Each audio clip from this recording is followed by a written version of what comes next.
Hamid Raza, can Iran escape the responsibility on the charge of waging a proxy war against Israel by arming and funding both Hamas and Hezbollah? We should first see what is the basis of our discussion here. If we look at the history, Iranians were against occupation in Palestine before the revolution, so it doesn't have anything particularly with the Islamic Republic. It is something that about humanity, and Iranians are against that. Or on the other side, we are seeing a former IDF member who is worried about an Israeli boy, and in a situation where tens of thousands of boys and girls and children and women are being killed by the same IDF forces. So I do not understand what the situation is. We are hearing that we need to adhere to international law and be a good member to the United Nations, whereas we have the UN Security Council issuing actually a statement and resolution against the Israelis, and we are seeing international courts condemning them.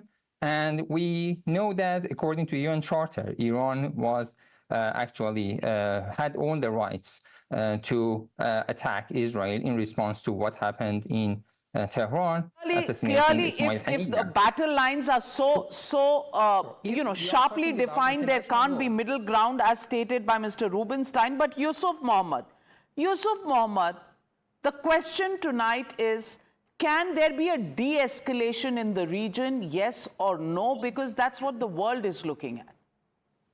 Number one is deleting photos manually. Well, we're hoping that there is a de-escalation in the entire region, but I don't think Israel wants de-escalation. I think the whole point of their military offensive, their military genocide that they are committing against the Palestinian people, and it is genocide, and this is according to the International Criminal Court, who has issued out a warrant for Prime Minister Netanyahu and the Israeli Minister of Defense for crimes against humanity and war crimes being committed against the Palestinian people. So how could there be de-escalation when genocide is being committed, and it's nothing less than genocide when you have Prime Minister referring to the people of Palestine as the people of Amalek, and basically enabling and calling for genocide. And this is something that he has no problem promoting because the US and other Western countries have allowed them to continue to do so. So the way, Israel's policy is, let us commit genocide, let us wipe out the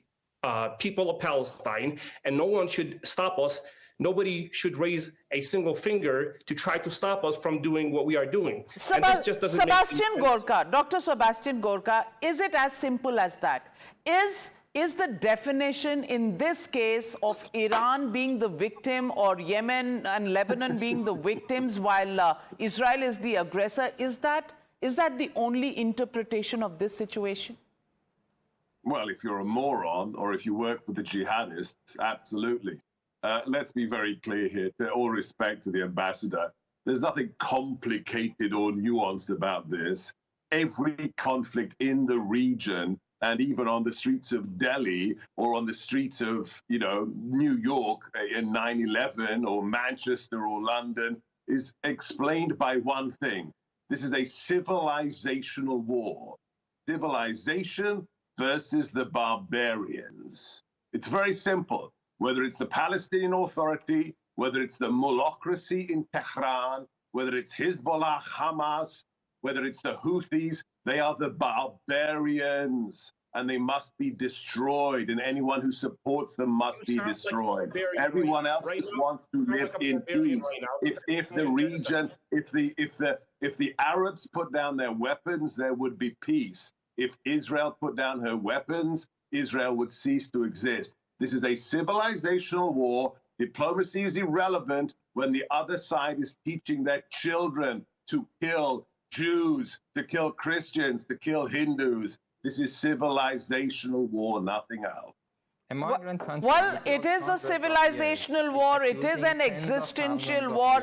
It is a war that is going to have large ramifications that will spread far and wide across not just the region, but across the world. We're looking at how and when Israel will retaliate, because that's the announcement made by Israeli Prime Minister Benjamin Netanyahu. But The world holding its breath and hoping that humanitarian crisis of the kind that this world does not need can be avoided at every single attempt that can be made to stop that. Well,